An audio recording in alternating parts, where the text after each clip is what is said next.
Ever notice how some games, they hook you with this simple premise, and then bam, there's this whole world of lore underneath? Oh, absolutely. Like you peel back the layers and it just keeps going. Hmm. Well, today, that's exactly what we're doing, diving deep, deep into the lore of Stardew Valley. Great pick. Because honestly, it's way more than just planting parsnips and wooing villagers. Right.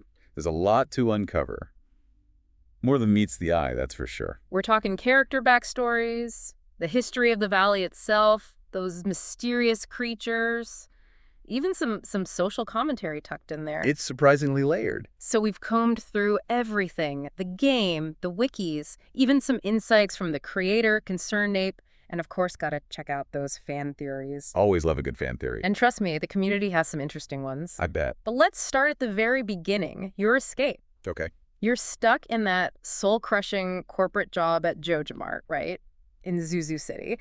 That drab office, the fluorescent lights, Ugh, I can picture it. and then the countryside calls to you. It's almost like an immediate contrast, It's that yearning for something more, Yeah. something genuine. Exactly. And then there's that letter from your grandfather, that sealed envelope you've been holding on to. You finally open it when city life just becomes too much. It's like a turning point, a catalyst. Totally.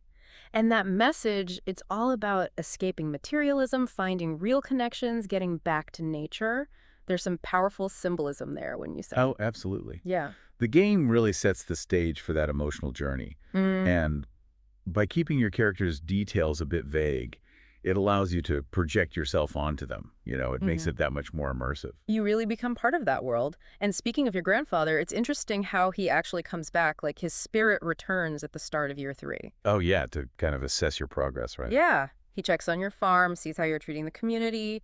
It makes you think about what you're building, what kind of legacy you're leaving. Definitely. It suggests that success isn't just about profits. It's about how well you've connected with the valley and its people. It's about continuing his vision of a thriving, close-knit community. It's carrying the torch.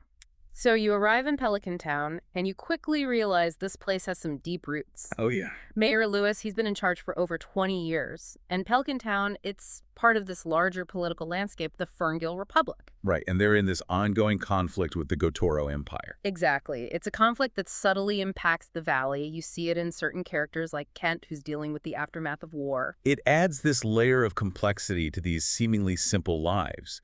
It reminds us that even a small town like Pelican Town is connected to these wider forces and histories. Right, it's all intertwined. And then there's that dilapidated community center. It's almost a symbol of how the town's spirit has kind of faded under corporate pressure. It's like a visual representation of the struggle against those bigger forces you mentioned. And then you find the Golden Scroll, which leads you to the Junimos. These mysterious forest spirits, all tied to the valley's magic. Their request is pretty interesting. They want gifts of the valley. What do you make of that? It's all about reciprocity, right? It's not Mhm. just about taking resources from the land, but giving back, nurturing it. And it suggests this really deep connection between the natural world and the magic of the valley. There's a balance there. Definitely. Yeah. And then you're faced with that central choice. Oh, yeah, the big one. Restore the community center with the Junimos or side with JojaMart and their corporate agenda. It's community versus corporation. And when you do choose to restore the community center, oh man, it's such a satisfying feeling. For sure. It's like this visual symbol of the community banding together, reclaiming their values. A win for the little guy. A real triumph. And then there's the mines just north of town. 120 floors packed with resources and danger. I mean, you've got slimes, bats, those creepy shadow people. It gets pretty intense down there. And then you meet the dwarf.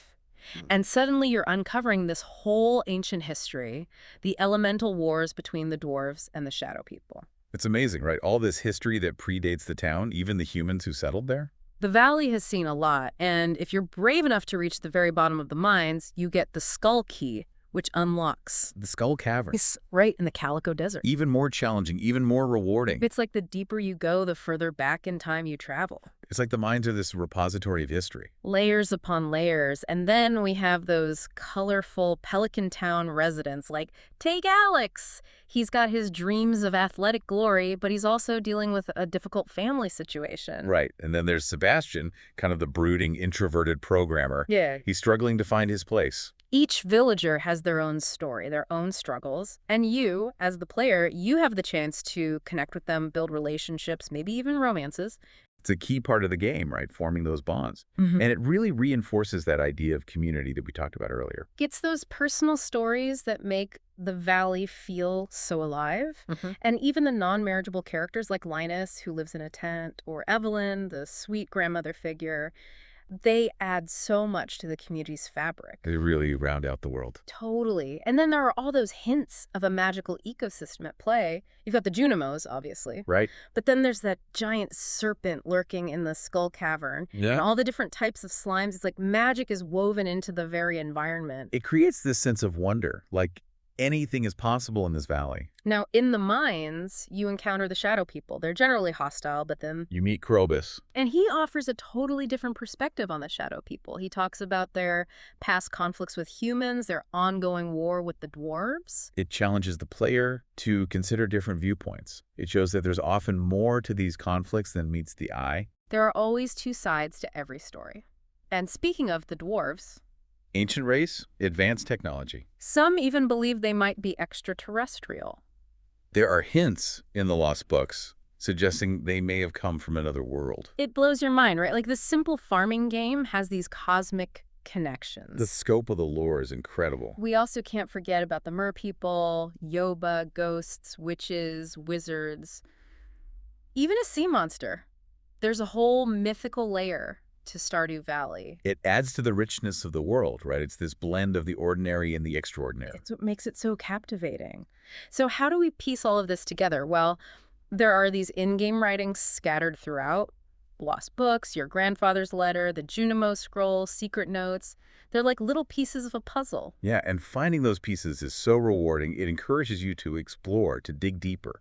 Like the secret notes, those reveal little details about the villagers' lives, their secrets. There's even one about Mr. Key, that mysterious character. Right. It adds a layer of intrigue to the whole game. And even Concerned Ape himself, his own experiences wanting to escape the corporate world, they're reflected in the game's themes. That connection between creator and creation is so strong. It definitely adds a personal touch. Yeah. And he said that he intentionally leaves some aspects of the lore open to interpretation, which is brilliant. It lets the community fill in the blanks. Exactly. And boy, have they ever. There are so many fan theories out there like, who is Abigail's real father?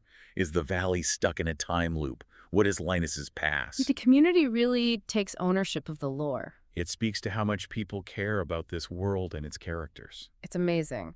So here we are, starting with a simple escape from the city and ending up in this world brimming with ancient history, hidden magic, complex relationships. It makes you think, doesn't it? It does. It makes you wonder about all the hidden depths that might exist in our own seemingly ordinary lives. It's all about perspective. Maybe there's magic tucked away in the everyday if we just look closely enough. Well, that's our deep dive into the lore of Stardew Valley. Whether you're a seasoned farmer or a curious newcomer, we hope you've discovered something new. Keep exploring, keep theorizing, because even the most unassuming worlds can hold vast and fascinating depths. Absolutely. There's always more to uncover. Thanks for joining us, and until next time, happy harvesting.